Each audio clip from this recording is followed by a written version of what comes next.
anything like that. And so just real quick, we've got a layered PSD here in the downloadable zip file. Now this folder is not going to be there. This is just an image that I'm going to use in order to show you how to put something inside the rip. It happens to be our Bushwolf Chameleon hybrid camo. So this metal rip layered PSD, just real fast, has nothing in the center, and there's a version without a drop shadow. If you notice, there's no outside shadow here, and then there's a version with a drop shadow, and then there's this white center section here. And so just real fast in Photoshop, once you've got it open, you can decide whether or not you want the drop shadow on the outside or not. It kind of depends on the look that you're going for and whether or not you're going to print cut this. That could be an important issue. So this does come with a cut file, by the way, on the outside edge, so that you'll be able to print cut it if you'd like. What I'm going to do here is just select all, Control A, Control C to copy, and now I'm just going to close that. And back here on this inner mask layer, I'm going to go ahead and paste this file. And because I want to see more of it inside the rip, I'm going to go ahead and shrink it down until it fits, because that image is huge.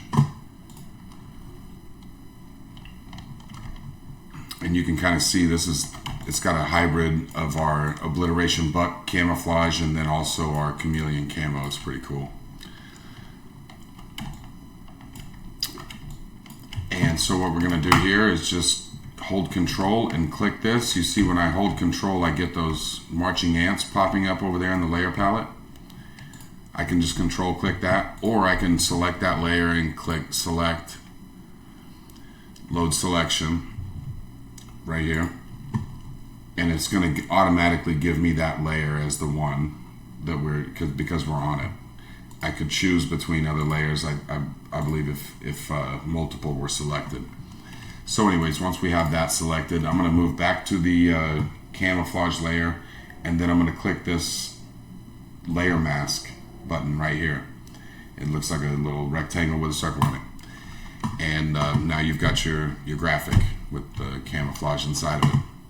Very quick and easy. I'll zoom in so you can get an idea of what this looks like.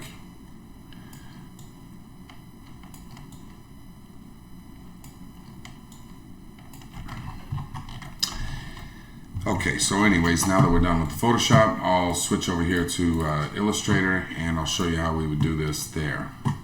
And the first thing I'm going to do is, you can see, I'm going to just move this file into here so that it's not bugging us.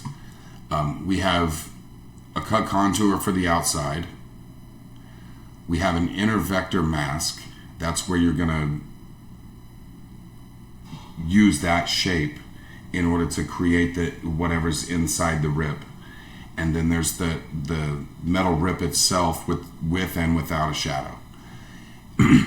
And so the first thing we're going to want to open is the inner vector mask. And I'm going to make sure that it goes to Illustrator. So the inner vector mask, this is where we're going to place our camouflage inside of. I mean, it could be anything that you want, but whoops. What I want to do is drag it in here.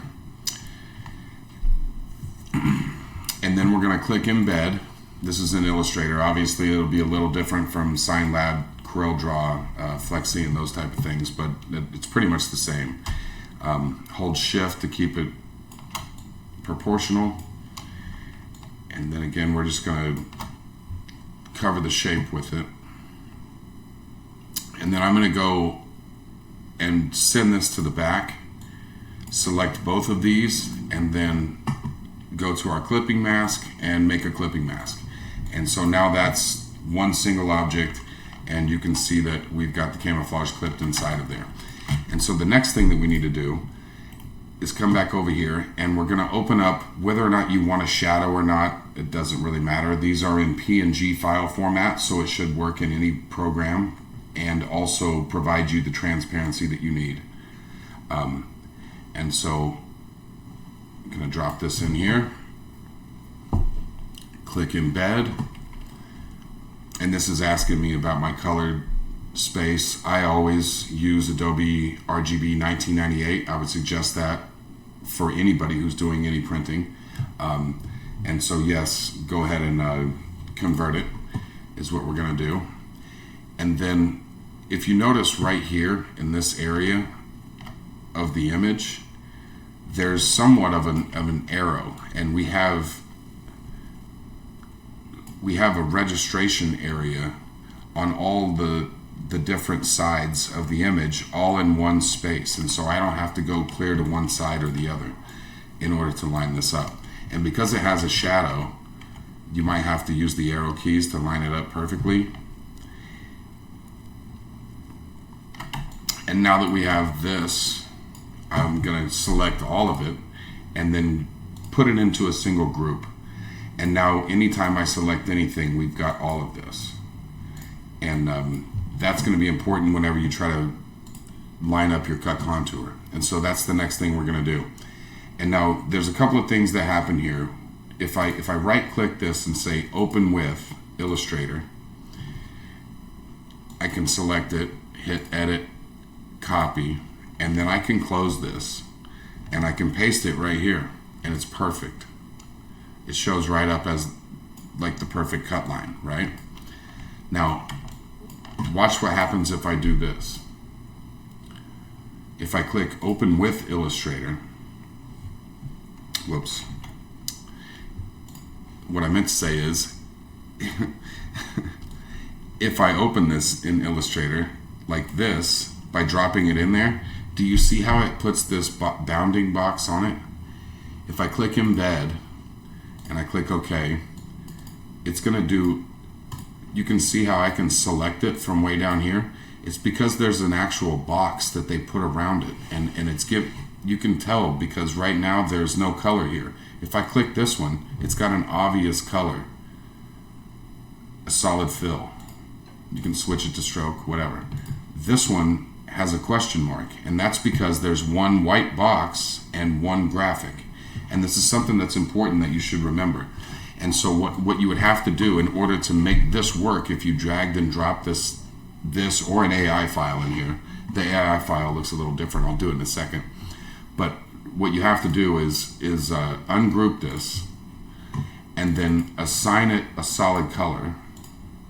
And look, it turned completely black. And then we're going to click in the Pathfinder box to exclude. And now you've got a shape, but you still have these outside nodes, excuse me. And so that's something that you're going to want to keep in mind. I would suggest opening it and then copying it and pasting it, like close the original document and paste it in here. Here, watch what happens whenever I try to drag and drop an AI file in here. See, it fills up the entire page. Same thing, we're gonna come over here and assign a color to it. After we click embed, see there's no color, so we're gonna assign a color to it. Click OK, then we're gonna click exclude. And this time now we actually get our graphic, and you can see there's no selecting it until you touch it. There's no bounding box on it. So that's something important to keep in mind whenever you're playing with this stuff. Either way, what we're going to do here is just come in and just use the arrow keys to nudge this into place. Same type of deal. And as long as you're good on this edge and the point, and this edge and this point, and I mean all of that looks good, as long as you're there, you're going to be good all the way around the graphic, because we spent a lot of time making sure that this was going to be just right. So there it sits. And then of course you just label that cut contour based on whatever program you're in, and you're off to the races. anyways, if you have any questions or anything like that, give me a call. Again, my name's Grant Dorsey. Phone number is 316-838-2000. My email address is grantdorsey322@gmail.com. Thanks, and we'll see you next time.